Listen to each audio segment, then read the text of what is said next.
Tê bawerkirin ku qeleha Wanê beriya dayîkbûna Îsa Mesîh di sala nehan da ji aliyê Qiralê Urartuyan sal dûrê kurê li Putrî ve hatiye avakirin. Bajarê Wanê ku Urartuyan wekî tûşba binavkiriye di heman demî da paytaxta vê şaristaniyê bû. Urartuyan li ser qelehê cihên îbadetê nivîsên bizmar, odeyên goristanê, sarincên avê û bend çêkirine.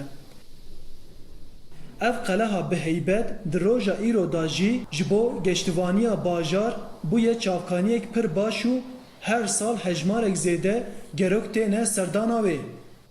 Dîrokzan û pisporê Herema Wanê İkram İşler ku li ser dîroka Urartuyan da lêkolîn dike, got ku Urartuyan li derdorê Wanê dewletek xurt ava kirine.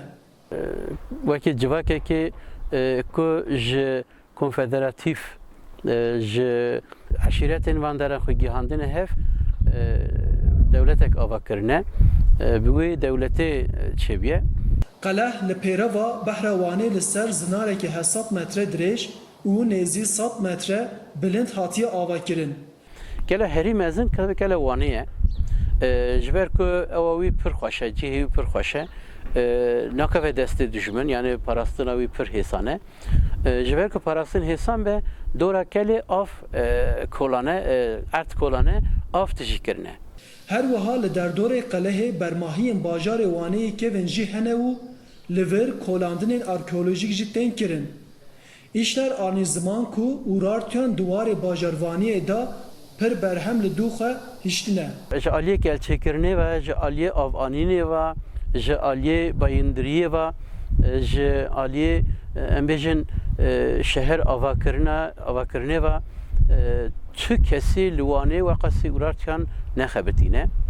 Dîrokzan İşler da axiftina xwe da qala baweriya Xudawendên Urartuyan jî kir. Vira du hevderî hene, di hevderî yekî wî xaldiye, xaldî Xudayê herî mezin e ji ber ku êdînê jî yê ta îşeba Xudayê duyemîn e. Xudayê din jî dûra tên zixwe evana bawer dikin ku nava kevir da Xudayê rojekî derkevin werin ji ber wî derî çêkirin elbêderê. Qeleh herî dawiyê di sala 2010 da hate restorekirin û bircên wê ji nû ve hate çêkirin. İşler derbarê restorasyona qeleha Wanê da jî hin nêrîn anîn ziman û wiha axivî. Lê mixabin dîwarên ku nû hatine danîn bi cih hêşan e, bi cih tep bûne wekî ya Urartuyan texmîn nakim 1000 salî ne yani 1000 sal belki 100 salî jî yan here yan neçe mixabin li gorî orijinala wî nehate avakirin, ne hate restore kirin. Lê dîsa jî em dibêjin baş e ku restore kirine, her bî jî ê ku restore kirine, ê ku fikirîne, ê ku ew pera daye, ê ku hatiye da çêkirin, hosta ê ku çêkirine em spasdariya xulwanek pêşkêş dikin tabii. Ev qeleha dîrokî ku 1000 sala zêdetir li ser piya maye hêj şahidiya ji dîrokê re dike.